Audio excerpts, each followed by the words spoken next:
करायचे श्रवण. जय जय रघुवीर समर्थ. जय जय रघुवीर समर्थ. श्रीमद्दास बोध दशक 14वा. अखंड ध्याननाम. समास 9वा. शाश्वत निरूपण नाम. श्रीराम समर्थ. जय सद्गुरू.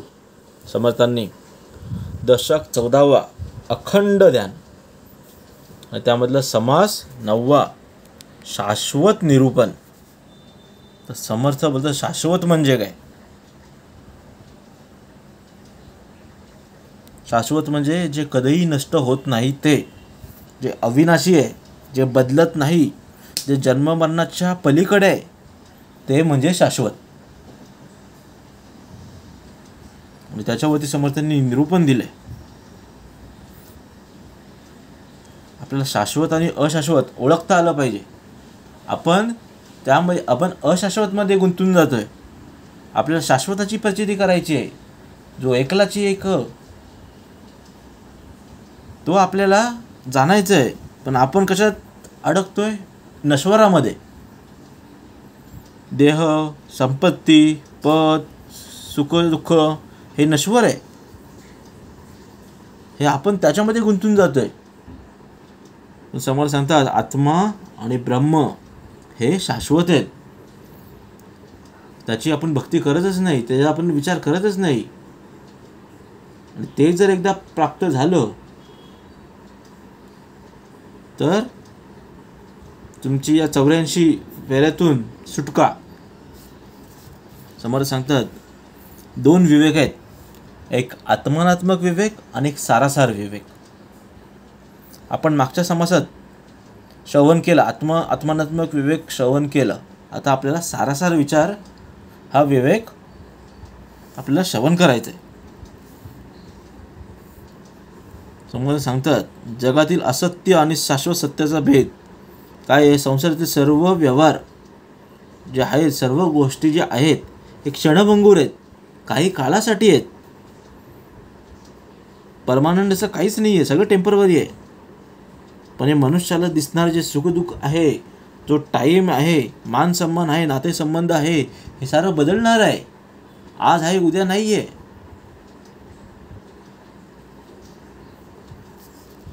पण आपली माया आहे, मनुष्य आहे, हे मायामध्ये गुंतून राहतो, अडकून राहतोय. आणि तो म्हणजे मोह. समोर सांगतो याच्यातून आपल्याला बाहेर पडायचं आहे. एक ना एक दिवस जन्माला आलेला माणूस मृत्यू पावणारच आहे. हे शाश्वत आहे, हे खरं आहे. बट शाश्वत नाही आहे, हे नश्वर आहे. आपल्याला ओळखता आलं पाहिजे. समर्थ सांगतात शाश्वताचा शोध घेणारा साधक भक्ती, नामस्मरण आणि सद्गुरूची शरणागती आणि विवेक यांच्या साहाय्याने मुक्त होतो. तर आपल्याला समर्थांची भक्ती, नामस्मरण आणि विवेकाने आपल्याला भक्ती करायची, तर आपल्याला मुक्ती मिळेल. आणि जर एकदा शाश्वताची ओळख झाली तर संसारातील क्षणभंगूर गोष्टीचा आपल्याला मोह उरत नाही. म्हणून मायेने, मनुष्याने कोणत्याही गोष्टीवर जीव न लावता, लोभ प्रकट न करता शाश्वत तत्वावर श्रद्धा ठेवावी. समर्थ सांगतात जे शाश्वत आहे, जो ब्रह्मा आहे, एकची एक, त्याच्यावर श्रद्धा ठेवावी. आणि हेच खरं जीवनाचं सार आहे, साध्य आहे. पिंडाचे पाहिले कौतुक, शोधिला आत्मानात्मक विवेक. पिंड अनात्मा आत्मा एक, सकळ करता. समर्थ सांगतात आपण पिंडाचे कौतुक पाहिले, पिंडाचे पाहिले कौतुक, शोधला आत्मानात्मक विवेक. म्हणजे जगात दिसणाऱ्या सर्व वस्तू नाश पावतात आणि हे शाश्वत आहे, तो आत्मा आहे. त्याचा बोध फार थोड्या लोकांना कळतो.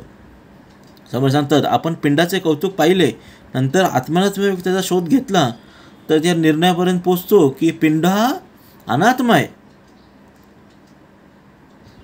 आणि आत्मा हा एकच एक आहे, तो सर्वांचा करता आहे. म्हणजे आपला जो देह आहे, शरीर आहे, म्हणजे पिंड. पिंड अनेक, अनात्मा आणि आत्मा एक. म्हणजे पिंड अनेक आणि आत्मा एक. पिंड जे आहेत, मनुष्याचे शरीर आहे ते नश्वर आहे आणि जो आत्मा आहे तो शाश्वत आहे.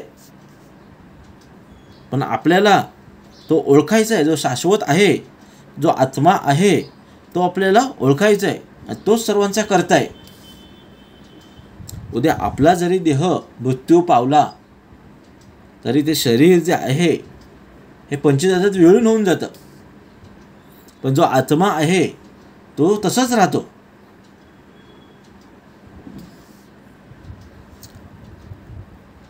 आत्म्यास अनात्मा बोलिली, ते विवेक प्रत्यया आली, पाहता पाहिजे समजली ब्रह्मांड रचना. म्हणजे देह आणि आत्मा हे दोन वेगळे नाही आहेत. आत्मा सर्व करणी क्रिया करणारा आहे. आत्मा आणि अनात्मा यांचा विवेक भेद ज्याने जाणला त्याला समजतं की आत्मा शाश्वत आहे आणि आत्मा जो आहे तो केवळ मोक्ष देणार आहे. आत्मा हेच आपलं स्वरूप आहे.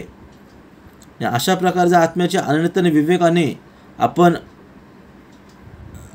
भक्ती केली तर आपल्याला अनुभव येईल की ब्रह्मांडाची रचना समजून घेणं किती आवश्यक आहे. आत्मानात्मक विवेक पिंडी, सारा सार विचार ब्रह्मांडी, विव्र विव्र हे गोडी घेतली पाहिजे. म्हणजे आत्मा हा नित्य आहे, शुद्ध आहे, बुद्ध आहे, ज्ञानी आहे, अविकारी आहे, अनंत आहे. जो आपल्या खरा जाणता साधकाने जो ओळखला तर त्याला खरा परमानंद प्राप्त होतो. तुम्हाला सांगतात पिंडाची रचना आत्मानात्मक विवेकाने जाणून घ्यायची आणि ब्रह्मांडाची रचना सारासार विवेकाने जाणून घ्यायची. तर ते सतत विवरण जर केलं तर ती गोडी उत्पन्न होईल. आणि समर्थ सांगतात असा प्रयत्न केला पाहिजे. पिंड कार्य ब्रह्मांड कारण, याचे करावे विवरण, ह्याची पुढे निरूपण बोलिले असे. समर्थ सांगतात पिंड हा कार्यकारण आहे, हा कार्य करणार आहे आणि ब्रह्मांड हे कारण आहे. पण आपल्याला पिंड आणि ब्रह्मांड याचं ओळख पटवून घ्यायचे आणि याचं विवरण समर्थांनी समस्येत पुढील निरूपणात केलेलं आहे. असार म्हणजे नासिवंत, सार म्हणजे ते शाश्वत, जयांचं होईल कल्पांत, ते सार नव्हे. समज सांगतात असार म्हणजे नासिवंत. तर नाशिवंत म्हणजे कोण?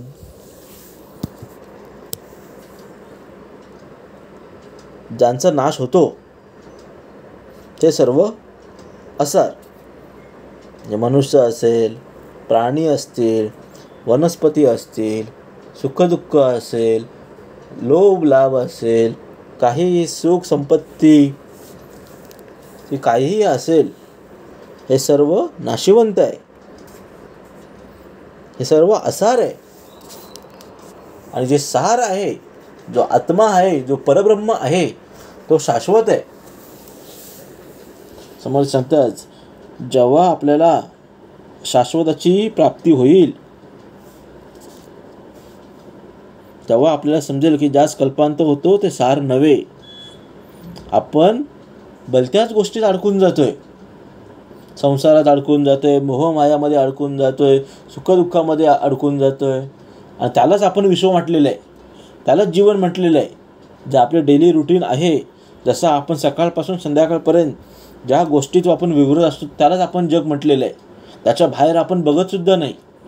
पण समर्थ म्हणतात हे सर्व नाशिवंत आहे, हे सर्व नाश पावणार आहे.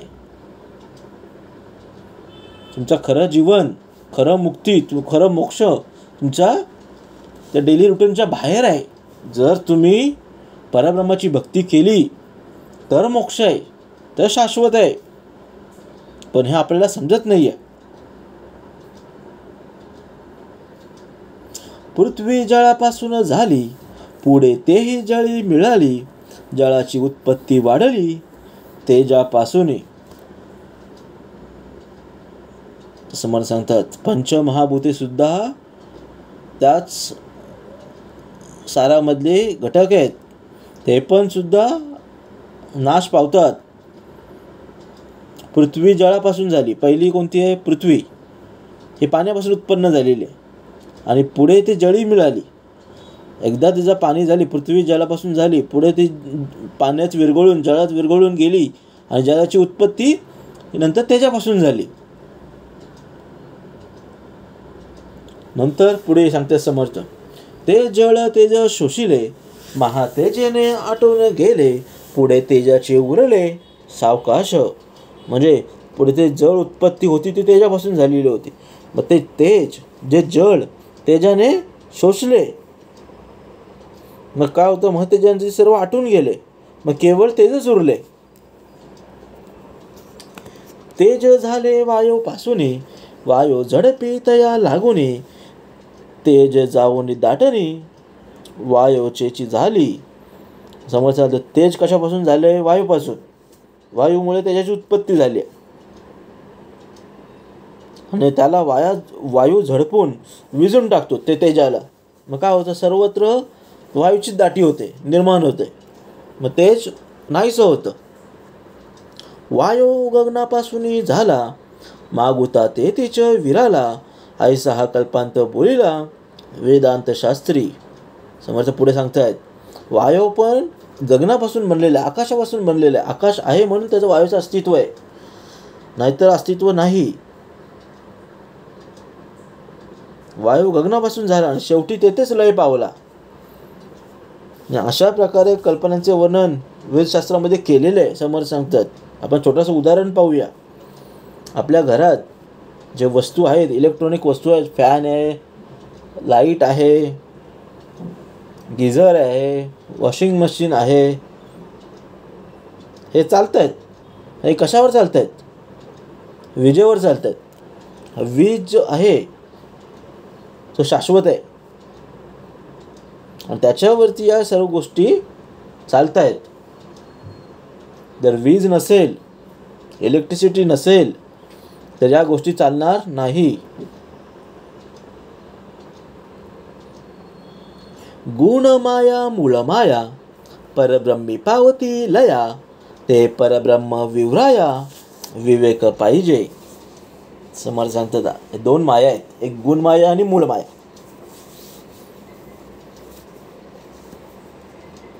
आणि या परब्रह्माच्या ठिकाणी लय पावतात.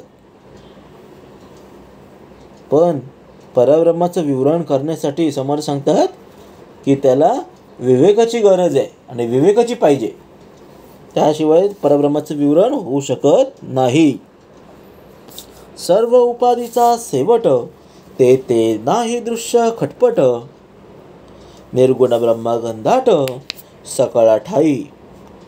म्हणजे सर्व उपाधीचा शेवट, ते नाही दृश्य खटपट, म्हणजे जेथे उपाधीचा जिथे शेवट होतो ते दृश्याचा काहीच मागमूस नसतो, काहीच नसतं. म्हणून सर्व ठाई निर्गुण ब्रह्म आहे, म्हणजे ओतप्रोत भरून राहिलेले आहेत.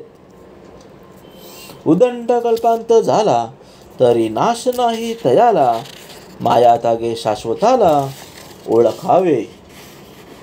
समज सांगतात फार मोठा जरी प्रळय आला तरी परब्रह्म नाश पावत नाही. कितीही संकट आली तरी परब्रह्म नाश पावत नाही, आत्मा नाश पावत नाही, तो शाश्वत आहे. म्हणून विवेकाने मायाचा त्याग करून शाश्वत परब्रह्मास अनुभव घ्यावे. देव अंतरात्मा सगुण, सगुणे पाविजे निर्गुण, निर्गुण ज्ञाने विज्ञान होत असे. म्हणजे समोर सांगतात देव अंतरात्मा सगुण, जो अंतरात्मामध्ये जो देव आहे तो सगुण आहे, सगुण देव आहे. पण त्याच्या योगाने जी निर्गुणाची प्राप्ती आपल्याला करून घ्यायची, निर्गुणाचं ध्यान जर आपण केलं तर साधकाला अनुभव येईल की त्यालाच विज्ञान म्हटलेलं आहे. निर्गुण रूपाने विज्ञान हे चालू होत असतं. कल्पनेतीत जे निर्मळ ते नाही माया मळ, मिथ्यत्वे दृश्य सकळ, विवेक ओळखावे. म्हणजे समोर सांगतात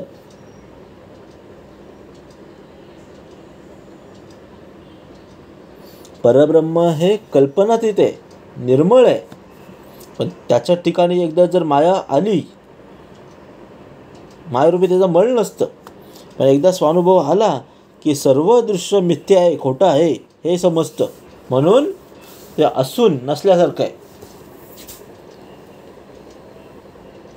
जे होते आणि सवेची जाते, ते प्रत्ययास येते.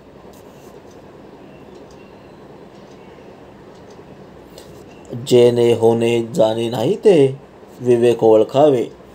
म्हणजे समोर सांगतात या पृथ्वी तलावर या सृष्टीमध्ये जे जे उत्पन्न होते, जे जे प्राणी पक्षी उत्पन्न होते, ते सहजच नाश पावते. आणि हे प्रत्यक्ष आपल्याला अनुभव येतोय. म्हणून विवेकाला ज्याने उत्पन्न होणे आहे ते नाश पावणे नाही आहे, शाश्वत परब्रह्म आहे हे जाणून घ्यायचं आहे.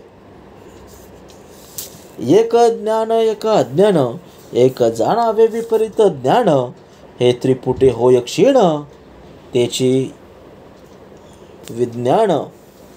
विज्ञान म्हणजे दुःख सांगितलेलं आहे. खरं ज्ञान आहे ते एकच आहे, परंतु अज्ञानामुळे त्याचा विपरीत उलटा बोध होतो आपल्याला. आणि अज्ञानाच्या आच्छादनाखाली जेव्हा विज्ञान बुद्धी जेव्हा कार्य करते तेव्हा क्षणभरात दुःख निर्माण होतं. एक ज्ञान म्हणजे समज सांगतात अहम ब्रह्मस्मी, आणि दुसरं अज्ञान म्हणजे आपले खरे स्वरूप न जाणणे. आणि तिसरं ज्ञान म्हणजे विपरीत ज्ञान म्हणजे मी देहच आहे असं समजणं. समर्थ सांगतात ही त्रिपुटी जेव्हा नाहीशी होते तेव्हा साधकाला स्वरूपानुभव जीव ब्रह्म होते आणि तेच विज्ञान आहे. वेदांत सिद्धांत धातांत याची पहावी प्रचित, निर्विकारी सदोदित जेथे तेथे. म्हणजे समज सांगतात जिथे वेदांताचा सिद्धांत ठामपणे मनात जर बसवला तर साधकाला जाणीव त्याची दृढ होतोय.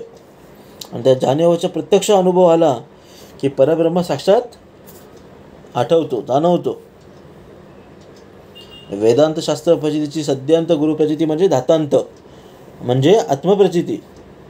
समज म्हणतात याचा अनुभव घ्यायचा आहे. आणि निर्विकार परब्रह्म हे जेथल्या तेथे जसे तसं असतं हे जाणून घ्यायचं आहे. ते ज्ञानदृष्टीनं पाहावे, पाहून अनन्य राहावे.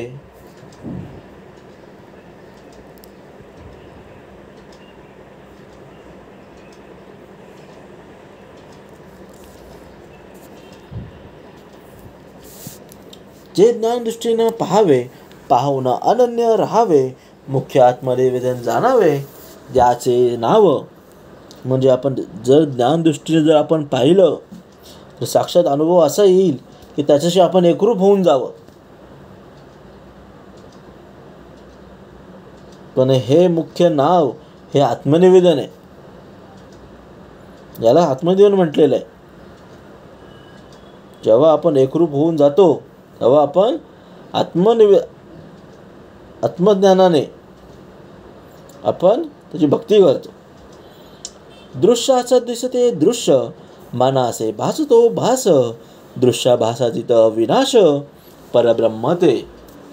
म्हणजे जे काही जे दृश्य आहे, ज्या आपण दृष्टीने बघतो, डोळ्यांनी पाहतो, हे सर्व दृश्य आहे. हे दृश्याला दृश्य दिसते, मनाला भास भासतो, आणि दृश्य आणि भास यांच्या पलीकडे असतं ते अविनाशी परब्रह्म आहे. परब्रह्म आहे ते दिसत नाही आहे, त्याचा भास आपल्याला होऊ शकत नाही. ते सर्वांच्या पलीकडे आहे आणि ते शाश्वत आहे. ते परब्रह्म आहे, तो आत्मा आहे. ते आपल्याला ओळखता आलं पाहिजे. पाहो जाता दुरीच्या दुरी, परब्रह्म सभाय अंतरी, अंतची नाही अनंत सरी. कोणास द्यावी.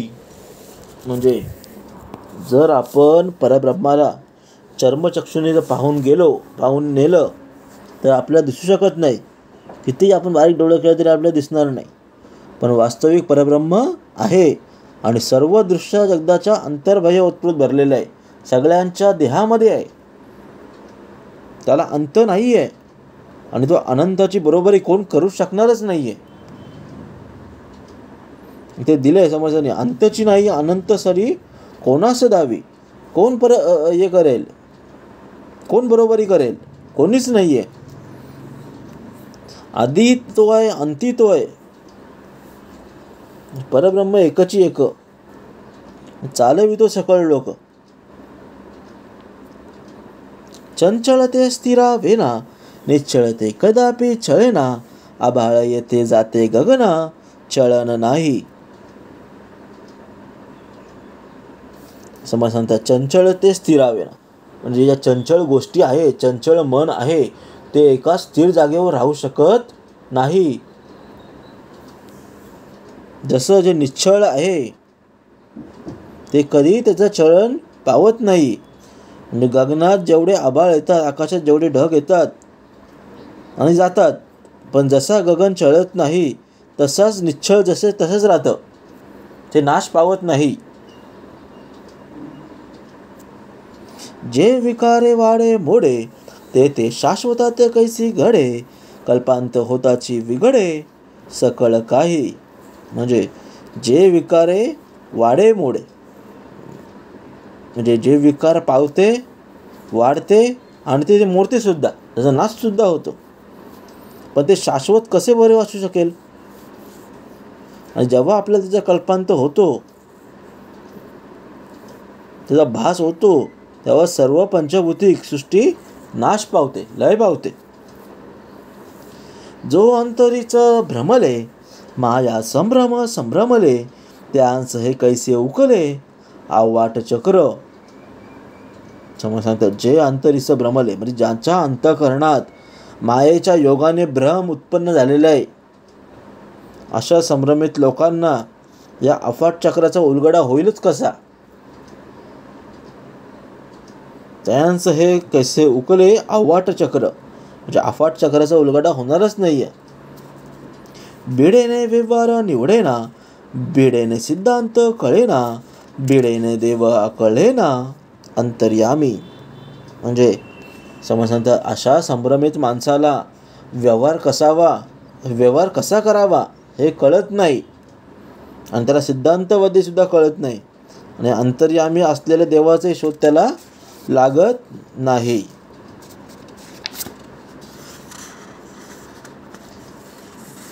वैद्याची प्रचित येईना, आणि भीडही उल्लंघेना. तरी मग रोगी वाचेना, ऐसे जाणावे. समज सांगतात जेव्हा वैद्याच्या, डॉक्टराच्या औषधाचं गुण त्याला येत नाही, तो आजार बरा होत नाही, आणि त्याला जी भीती त्याला मोडता येत नसेल, अशी जेव्हा उत्पत्ती स्थिती निर्माण होते, तर रोग तो जगणार नाही, तो मृत्यू पावेल. समज सांगतात जर रोग्याला कोणता आजार झाला असेल, त्याचा स्वतःवर पहिला विश्वास नसेल, डॉक्टरवर विश्वास नसेल, त्याची जो आतमधली भीती असेल ती जास्तीत जास्त उत्पन्न होत असेल, तर तो माणूस वाचू शकणार नाही, जगणार नाही. जेने राजा ओळखिला, तो राव मने भलत्याला. जेने देव ओळखिला, तो देवरूपी. समज सांगतात जेने राजा ओळखिला, तो राव मने भलत्याला. जो राजाला नीट ओळखत असतो, तो भलत्या माणसाला राजा म्हणत नाही. आणि समज सांगतात तसंच ज्याने देव ओळखलेला असतो, तो स्वतःच देवरूप असतो, तो दुसऱ्या कोणाकडे सुद्धा बघत नाही, तो स्वतः देवरूप होऊन जातो. जयांचं माईकाची भेड, ते काय बोलिले द्वाड. विचार पाहता उघड, सकळ काही. म्हणजे ज्याला माईकाची भीड पडते, तो अर्धवट ज्ञानी आहे, तो देवाबद्दल काय सांगू शकणार. आणि त्याने जर सारासारी विवेक जर केला तर त्याला सर्व गोष्टी कळून येतील.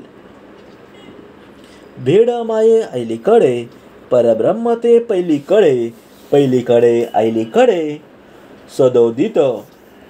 म्हणजे अज्ञान आहे हे मायाच्या अलीकडे असतं आणि परब्रह्म आहे ते मायाच्या पलीकडे. म्हणून माया सदोदित अलीकडे आणि परब्रह्म पलीकडे.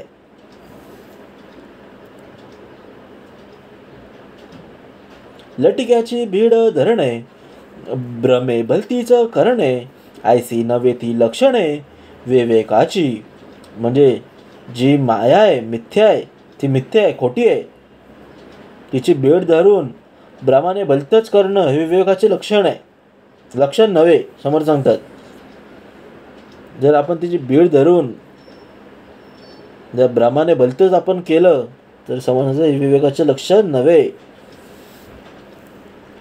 खोटे अवघेची सांडावे, खरे प्रत्यय विवरावे, माया त्याग समजावे परब्रह्म.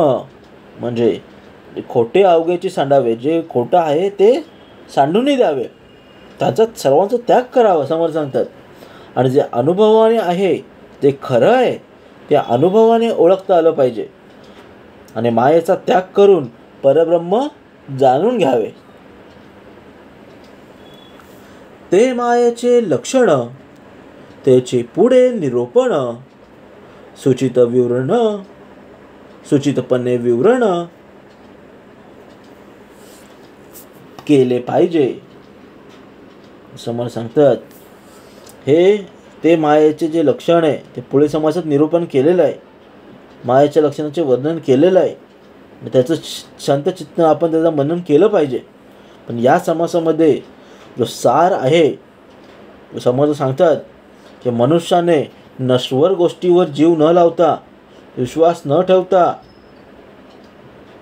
शाश्वत गोष्टीवर, शाश्वत तत्वांवर श्रद्धा ठेवावी. आणि हेच खरं सार्थक आहे, हेच खरं सार आहे. जे नश्वर आहे ते नाशिवंत आहे, त्याचा नाश होणार आहे. पण आपल्याला अचूक परब्रह्माचा, साराचा आपल्याला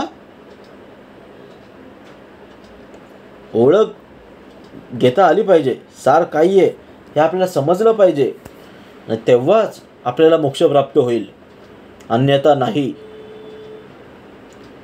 ते मायेचे जे लक्षण, त्याची पुढे निरूपण, सुचितपणे विवरण केले पाहिजे. इति श्रीदास बोधे गुरुशिष्य संवादे शाश्वत निरूपण नाम समास 9. जय जय रघुवीर समर्थ.